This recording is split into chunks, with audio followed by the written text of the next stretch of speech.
নেইমারের ভাগ্য কি আবারও বিশ্বকাপের আগে ভেঙে যাচ্ছে? ব্রাজিল দলে ফেরার আনন্দটাও ঠিকভাবে উদযাপন করতে পারলেন না নেইমার। 2026 বিশ্বকাপের প্রস্তুতির মাঝেই আবারও নতুন করে চটে পড়েছেন ব্রাজিলের ইতিহাসের সর্বোচ্চ গোলদাতা। আর এই খবর সামনে আসতেই পুরো ব্রাজিল জুড়ে শুরু হয়েছে আতঙ্ক। 2023 সালের ভয়াবহ ইনজুরি, তারপর প্রায় 1.5 বছর মাঠের বাইরে ছিলেন নেইমার।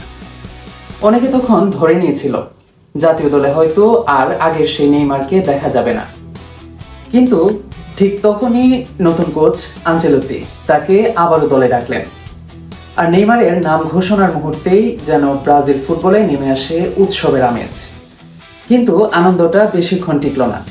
সান্তোস ক্লাব জানিয়েছে ডান পায়ের মাংসপেশিতে আবারও চোট পেয়েছেন নেইমার। এ কারণেই তিনি সান লরেন্সোর বিপক্ষে গুরুত্বপূর্ণ ম্যাচ খেলতে পারেননি। সামনে গ্রেমিওর বিপক্ষেও তার খেলা নিয়ে রয়েছে যথেষ্ট সন্দেহ। সবচেয়ে বড় চিন্তার বিষয় কি জানেন দর্শক?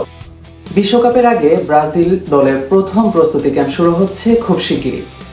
আর কোচ আনচেলত্তি আগে বলে দিয়েছেন, আমি শুধুমাত্র পুরোপুরি ফিট খেলোয়াড় চাই। এখন প্রশ্ন হচ্ছে, 34 বছর বয়সী নেইমার কি সত্যি পুরোপুরি ফিট, নাকি আবেগের কারণে তাকে দলে রাখা হয়েছে? পরিসংখ্যান কিন্তু ব্রাজিল সমর্থকদের ভয় আরো বাড়িয়ে দিচ্ছে। শেষ প্রায় 2 বছরে নেইমার ছোট বড় মিলিয়ে একাধিক ইনজুরিতে ভুগেছেন। 2023 সালের অক্টোবরে গুরুতর হাঁটুর চোটে ছিটকে যাওয়ার পর জাতীয় দলের হয়ে আর একটি ম্যাচও খেলেননি।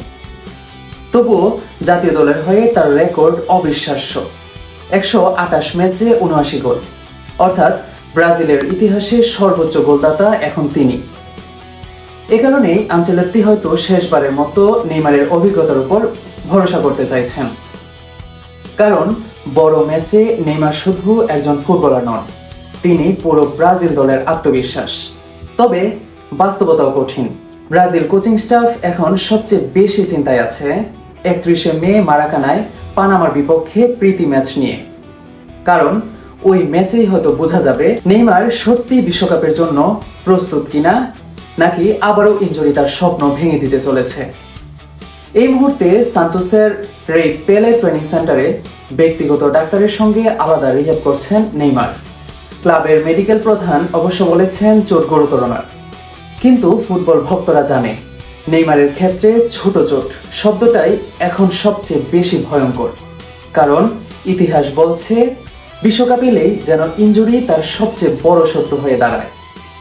এখন পুরো ফুটবল বিশ্বের একটাই প্রার্থনা, নেইমার যেন সুস্থ থাকে। কারণ সুস্থ নেইমার মানেই বিশ্বকাপে অন্যরকম ব্রাজিল।